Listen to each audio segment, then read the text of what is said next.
March 24, 1945.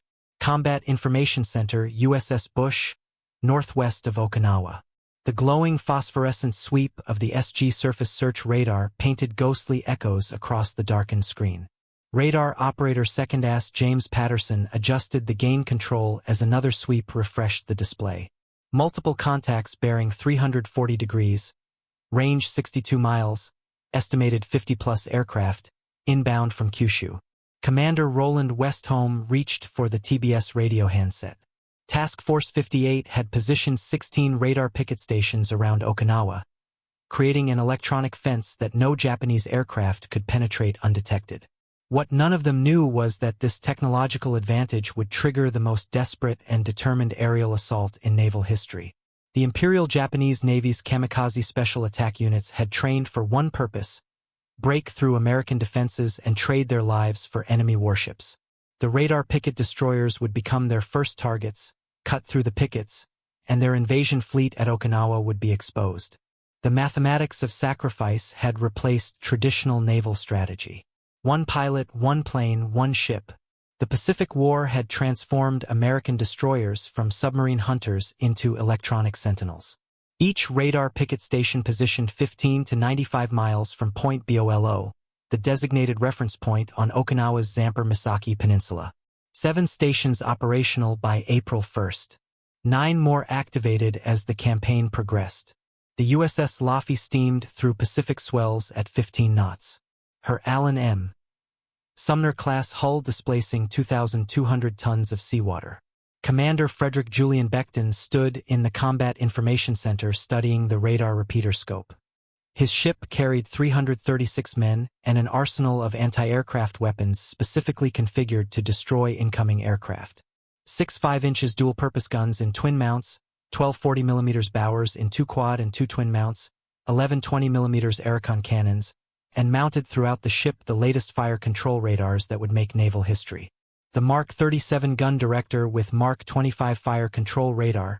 The Combat Information Center represented American technology at its most sophisticated. Unlike the primitive radar plotting rooms of 1942, the CIC integrated multiple radar systems into a unified tactical display. Air search radar with ranges exceeding 60 miles. Surface search capability to 15 miles. Height finding equipment to determine aircraft altitude. Fighter direction circuits linking the destroyer to combat air patrols overhead. The mathematics were revolutionary. Traditional visual gunnery achieved hit rates of less than 2% against maneuvering aircraft. Radar-directed fire control increased accuracy to 20% under optimal conditions.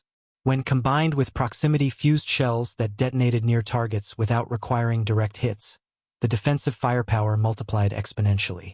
Lieutenant Howell Sharing commanded Landing Craft Support Large 51, one of the gunboats assigned to support the radar pickets. His assessment was blunt and accurate. The destroyers were bait, deliberately positioned to attract enemy attacks away from the main fleet. Draw the kamikazes to the pickets, vector in fighter coverage. Destroy them before they reached the carriers and transports. Aboard the training base at Kinoya Airfield, Lieutenant Yukioki reviewed his attack. Orders with the pilots of the 2001st Air Group. Operation Kikusui No. 1 Floating Chrysanthemums. 355 kamikaze aircraft and 341 conventional bombers would strike the American fleet in coordinated waves. The youngest pilot was 17 years old. 7 days of training had taught him to fly in formation and identify ship types. 2 days of takeoff practice. 2 days of formation flying, 3 days of approaching and attacking a target. Navigation training was minimal. The escorts would guide them to the target area. Combat maneuvering was irrelevant. Their mission required only the ability to aim and dive. Vice Admiral Takajiro Onishi had organized the first official kamikaze unit in October 1944.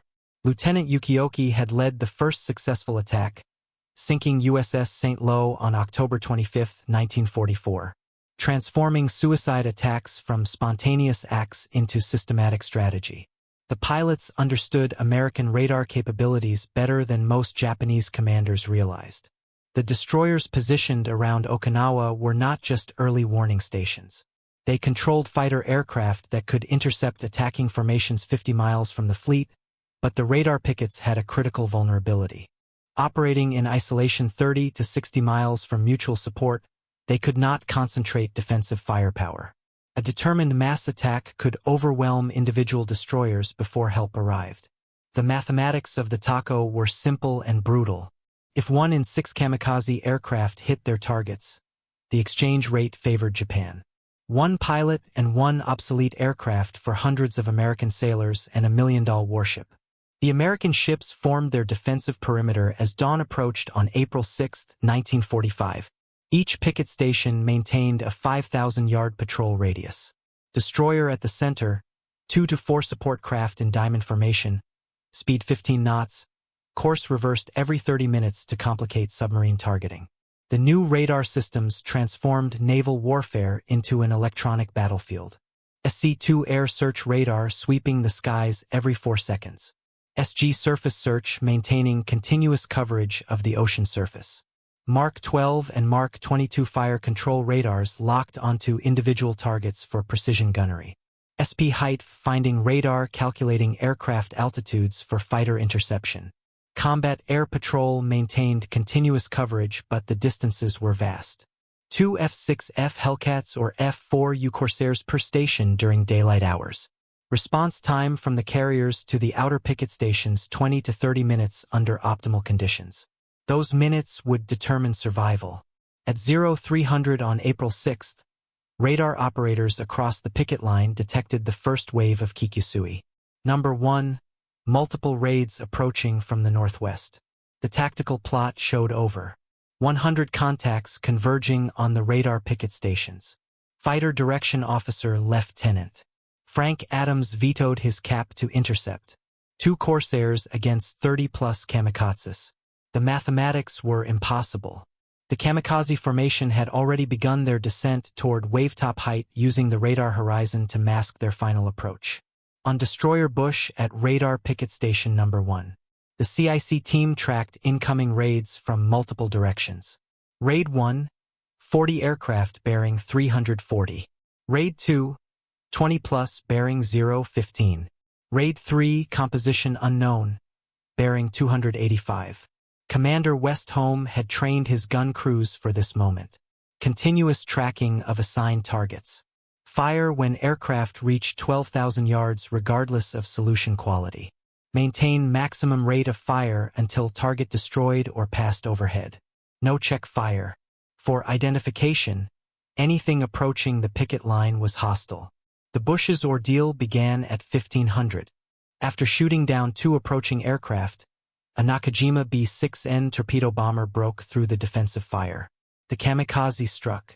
Between the 2 stacks on the starboard side, its bomb exploding in the forward engine room. Steam erupted through ruptured lines. 14 men died instantly, but Bush remained afloat. Damage control teams fighting fires while gunners continued engaging incoming aircraft. At 1700, destroyer Calhoun maneuvered to assist Bush, bringing 4 CAP fighters with her. What followed was aerial chaos, 40 to 50. Japanese aircraft swarmed over the 2 destroyers. Calhoun took her first hit at 1730, a Zero crashing into her main deck. 3 more kamikazes struck in rapid succession. Commander George Wilson ordered abandon ship as Calhoun broke apart and sank. 35 of her crew were lost. Bush continued fighting despite severe damage.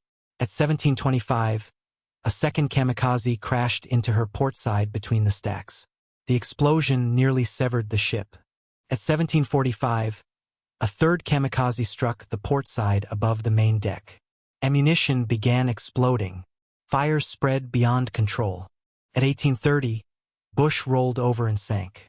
87 of her 307-man crew were lost, including members of Commander James Willis's staff, who had been aboard as Commander Destroyer Division 48. The survivors spent up to 10 hours in the water before rescue. LCSL-64 was first on scene at 2,130 pulling exhausted men from oil-covered waters while under threat of continued air attack. The mathematics of April 6th were staggering. In one day, kamikazes sank destroyers Bush, Calhoun, and Emmons plus destroyer Minesweeper. Emmons and 2 ammunition ships, 10 other ships damaged, but the radar pickets had fulfilled their mission. The main fleet at Higuchi anchorage remained largely untouched. The destroyers had absorbed the fury meant for the invasion force. USS Laffey arrived at Radar Picket Station No. 1 on April 15, 1945, relieving Destroyer J. William D. Commander Becton reviewed the tactical situation with his department heads. The Japanese had shifted tactics after the initial attacks. Small groups infiltrating at dawn and dusk. Individual aircraft using cloud cover and rain squalls for concealment. Coordinated attacks from multiple directions to overwhelm fire control systems. The Laffey had survived kamikaze attacks at Lingayen Gulf and Ima, but Okinawa was different. The proximity to Japanese airfields on Kyushu and Furosa meant continuous attacks. No respite, no safe periods. General quarters from dawn to dusk and often through the night. On April 16th, the situation developed exactly as Becton had anticipated. 0727 radar contact. Single aircraft bearing 020, range 11 miles. The VAL approached at wavetop. Height using the morning sun for concealment. Becton ordered hard right, rudder and flank speed. The destroyer heeled sharply as she accelerated past 30 knots. The VAL pilot adjusted his approach angle, aiming for the bridge. Range 2,000 yards, all starboard guns firing. The aircraft absorbed dozens of hits, but kept coming. At 500 yards, a 5-inch shell detonated directly beneath the VAL. The explosion tore off the left wing and sent the fuselage cartwheeling into the sea 50 yards from Laffey's hull. But this was only the beginning. At 0800, CIC reported multiple raids converging on Station 1. Estimated 50 aircraft in separate groups. Cappy engaging but heavily outnumbered. What followed was 80 minutes of the most intense combat in destroyer history. 22 kamikaze aircraft would attack Laffey individually and in groups. The first 8 were destroyed by devastatingly accurate gunfire. The gun crews had developed a rhythm track approaching aircraft. Concentrate fire from multiple mounts. Maintain continuous fire regardless of hits observed. Switch to new target immediately upon splash. No celebration, no pause. The next aircraft was always seconds away. At 0827, the 9th kamikaze overwhelmed the defensive fire. A Yokosuka D4Y Judy approaching from astern where fewer guns could bear. Despite taking multiple 40mm and 20mm hits, the aircraft struck gun mount 53, the after 5 inches mount. The explosion killed 6 men instantly, including the mount captain, gunner's mate, first class. Lawrence Dowski, who had been directing the mount in local control. Fires erupted across the fantail. Ammunition began cooking off. Mount 53 was destroyed. 16th of Laffey's heavy firepower eliminated. The 10th kamikaze struck minutes later. Another duty attacking from the port quarter crashed into the after-deck house, destroying 2 20mm mounts and their crews. The fire spread toward the after magazine. Damage control parties fought desperately to contain the flames. While gunners continued engaging new attackers, the 11th attacker, a VAL, dropped a bomb that struck between the stacks, penetrating the machine shop before exploding. The blast ruptured steam lines and knocked out electrical power. Half-gun mounts 42 and 43 lost power and had to be operated manually. Rate of fire dropped dramatically. At 0900, Laffey faced her most desperate moment. 4 kamikazes attacked simultaneously from different directions. The overwhelmed fire control system could only track 2. The first, a VAL, crashed into mount. The second struck the port side near the waterline. The third dropped a bomb that exploded in the after engine room. The fourth was destroyed 100 yards from the ship by desperate close-range fire. From a 20mm mount whose gunner Seaman Arafat Rides stayed at his position despite shrapnel wounds.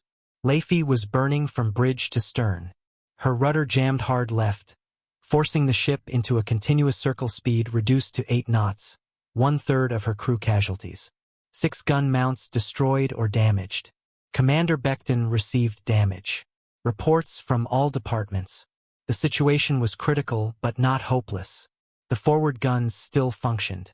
Damage control teams were containing the fires. The ship remained afloat despite massive damage. When Assistant Communications Officer Lieutenant Frank Manson asked if they should prepare to abandon ship, Becton's response became legendary. "No, I'll never abandon ship as long as a single gun will fire." A nearby lookout added quietly, "And if I can find one man to fire it." For more kamikazes attacked in the next 20 minutes.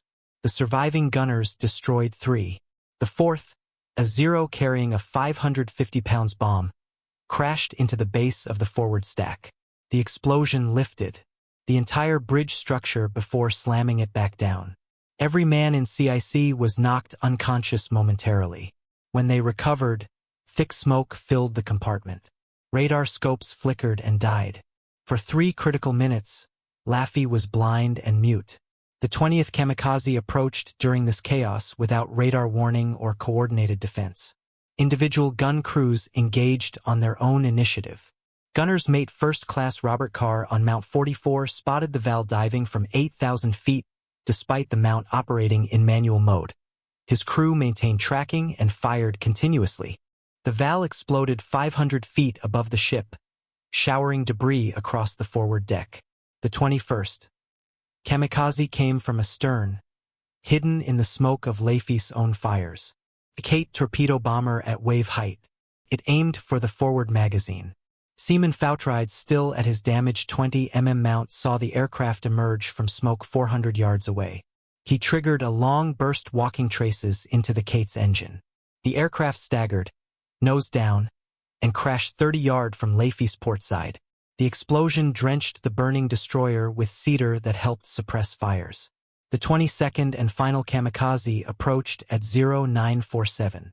By now, Laffey had been under continuous attack for 80 minutes. The crew exhausted, ammunition running low, defensive firepower reduced by 70%. But LCSL 51 had been fighting alongside LF throughout. Lieutenant Schering ordered maximum speed and positioned his gunboat between the kamikaze and the destroyer. The Val pilot had seconds to choose. Continue toward the valuable destroyer or accept the lesser target. He chose Laffey. The kamikaze passed 50 foot over LCSL 51, its fixed landing gear nearly striking the gunboat's mast. Schering's gunners poured fire into the aircraft's belly. The Val began trailing. Smoke, then flame, crashed into the sea 100 yards from Laffey. The battle was over. Laffey had survived 22 kamikaze attacks in 80 minutes. Hit by 6 aircraft and 4 bombs. 32 killed, 71 wounded. But she remained afloat. Her survival seemed impossible. But the mathematics told the real story. Laffey's gunners had fired over 8,000 rounds of ammunition. They destroyed 9 kamikazes with a direct gunfire and damaged 4 others severely enough that they missed or crashed short. The fire control radar had maintained tracking solutions despite battle damage. The proximity fuses had multiplied defensive effectiveness. The Combat Information Center had coordinated. The defense, even when partially disabled, technology and training had prevailed over sacrifice. The radar picket system at Okinawa represented a fundamental shift in naval warfare. For the first time in history, electronic detection and fire control had become more important than armor or speed. The destroyers stationed around Okinawa were not just scouts. They were command and control platforms managing a 3-dimensional battle space that extended 60 miles horizontally and 30,000 feet vertically. Fighter direction teams embarked on the Picket destroyers revolutionized air defense. During the Okinawa campaign, they controlled over 5,000 fighter interceptions, resulting in the destruction of approximately 1,900 enemy aircraft before they reached attack positions. The radar had seen what human eyes could not track, what human minds could not process. Guided weapons, 2 targets in darkness, weather, and smoke. But the human cost was staggering. During the 82-day Okinawa campaign, the radar Picket destroyers absorbed the fury of Japanese desperation. 15 destroyers and destroyer minesweepers sunk on radar Picket duty. 45 damaged, over 4,900 sailors killed or wounded on the Picket stations alone. The destroyers had fulfilled their mission as electronic sentinels and magnets for enemy attacks. They had protected the main fleet by sacrificing themselves. On May 4th, Kamikaze attacks sank destroyers. Morrison and Luce at Radar Picket Station No. 1. Morrison went down in minutes after being hit by 4 aircraft in rapid succession. 152 of her 331-man crew were lost. The destroyer's radar had tracked the incoming raids perfectly. Her guns had fired continuously. Her fire control had been exemplary. But when 40 aircraft attack a single destroyer, mathematics become destiny. Captain Ricky Hainguchi, who had helped develop kamikaze tactics, would write after the war about the radar picket battles. The American destroyers fought with incredible courage. Their radar gave them advantages we had not anticipated. They could see our aircraft forming up over our own airfields. They tracked us across hundreds of miles of ocean. Their fire control was devastating in its accuracy. But he also noted a critical observation. We believed the radar pickets were vulnerable because of their isolation. We were wrong. The radar connected them to a defensive network that stretched across the entire fleet. When we attacked a single destroyer, we faced the coordinated defense of dozens of ships and hundreds of aircraft. The technological gap had become insurmountable. Japanese pilots flying obsolete aircraft with minimal training faced radar-directed guns firing proximity-fused shells. American fighter aircraft vectored by shipboard controllers intercepted raids 50 miles from their targets. Electronic warfare had replaced visual combat. The psychological impact on Japanese operations was equally devastating. Pilots who had expected to find scattered surprise targets instead encountered precisely coordinated defenses. Radar operators in errand-conditioned compartments tracked their approaches from takeoff to impact. Fighter directors speaking calmly into radio handsets orchestrated their destruction with mathematical precision. The age of the warrior had ended. The age of the technician had begun. By May 11th, Japanese naval commanders had modified their tactics in response to radar picket effectiveness. Attacks would concentrate on stations where weather degraded radar performance. Low-altitude approaches using terrain masking from nearby islands. Window chaff dispense to create false radar returns. Electronic warfare had evolved on both sides. But the Americans continued to improve their systems faster than the Japanese could develop countermeasures. New SP height finding radars eliminated blind spots in vertical coverage. Improved IFFF systems prevented friendly fire incidents. Data links between ships allowed coordinated defense of multiple stations. The technological advantage accelerated rather than diminished. The destroyer Hugh W. Hadley at Picket Station 15 demonstrated the evolved defensive capability on May 11th under attack by over 150 kamikaze and conventional aircraft in multiple waves. Hadley's CIC managed 6 separate radar plots simultaneously while directing 12 CAP fighters and coordinating gunfire with 3 supporting ships. The result? 23 enemy aircraft destroyed. Hadley severely damaged but afloat. 28 dead. 67 wounded. Without radar, the outcome would have been annihilation. Commander Melanie, Hadley's captain, would later report, "The radar picket duty was the naval equivalent of the infantry pointman out front alone and the first to get hit.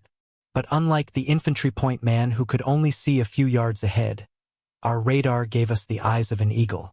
We could see death coming from 50 miles away and prepare to meet it." The industrial implications were equally decisive. American shipyards were producing new radar sets at rates exceeding 200 per month. Japanese aircraft production had fallen to fewer than 500 planes. Monthly, most of obsolete design. The mathematical equation was inexorable. American technology was advancing faster than Japanese. Pilots could be trained. Each destroyed kamikaze represented months of training investment that could not be replaced. Each damaged American destroyer returned to service with improved equipment and experienced crews. The attrition warfare that Japanese commanders had calculated would exhaust American resolve instead demonstrated American industrial supremacy. On June 22, 1945, organized Japanese resistance on Okinawa ended. The radar picket stations had been operational for 90 days. During that period, they had tracked thousands of air attacks, vetoed fighters to intercept over 1,900 raids, and directly engaged approximately 600 kamikaze aircraft that penetrated to attack positions. The strategic implications transformed Pacific warfare. Operation Downfall, the planned invasion of Japan Incorporated. Massive radar picket lines based on Okinawa experiences. Hundreds of destroyers equipped with the latest radar systems would create electronic barriers around invasion fleets. Fighter direction would be centralized in purpose-built command ships. The Japanese homeland would face not individual ship defenses but integrated air defense networks spanning hundreds of miles. Admiral Maedagaki, commander of the 5th Air Fleet, made his final assessment before conducting his own kamikaze attack on August 15, 1945.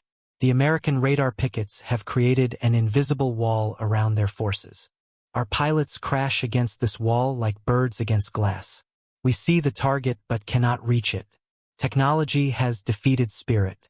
The USS Laffey survived the war and served for another 30 years, eventually becoming a museum ship. Her radar arrays, though primitive by modern standards, had represented a revolution in naval warfare. The ability to see beyond visual range, to track multiple targets simultaneously, to direct weapons with mathematical precision had changed combat forever. Commander Becton, reflecting on the radar picket experience, provided crucial insight. We proved at Okinawa that wars would no longer be won by the side with the bravest warriors or the most willing to sacrifice. Wars would be won by the side with the best technology and the industrial capacity to produce it in overwhelming quantities. The radar picket destroyers were not just ships. They were the embodiment of American technical superiority. The human cost had been terrible. Nearly 5,000 American naval personnel killed or wounded on radar picket duty alone. Nearly 2,000 kamikaze sorties flown. Hundreds of young Japanese pilots crashed into the sea, achieving nothing but their own deaths. But from this sacrifice emerged a new understanding of warfare. Electronic systems would determine future battles. Information superiority would prove more decisive than firepower. The ability to process and act on data faster than an opponent would become the ultimate weapon. The radar picket destroyers had not just defended against kamikazes. They had demonstrated the future of warfare. In the depths of the Pacific Ocean, dozens of destroyers rest on the ocean floor alongside hundreds of Japanese aircraft, their crews honored by both sides for courage in the face of impossible odds. But their sacrifice marked more than heroism. It marked the moment when technology became the dominant factor in warfare. The moment when radar operators in darkened combat information centers became more important than admirals on bridge wings. The moment when mathematical calculations replaced warrior intuition. The future belonged to nations capable of producing sophisticated electronics and training operators to use them effectively. The radar picket destroyers of Okinawa had not just won a battle. They had revealed the nature of all future conflicts. The invisible electronic battlefield would determine victory. The nation with superior sensors, processes, and data links would dominate. The age of electronic warfare had begun, written in the steel and blood of radar picket destroyers that stood between kamikazes and the American fleet. Their legacy lives not in their armor or guns, but in the radar arrays that gave them the power to see death approaching and the technology to defeat it.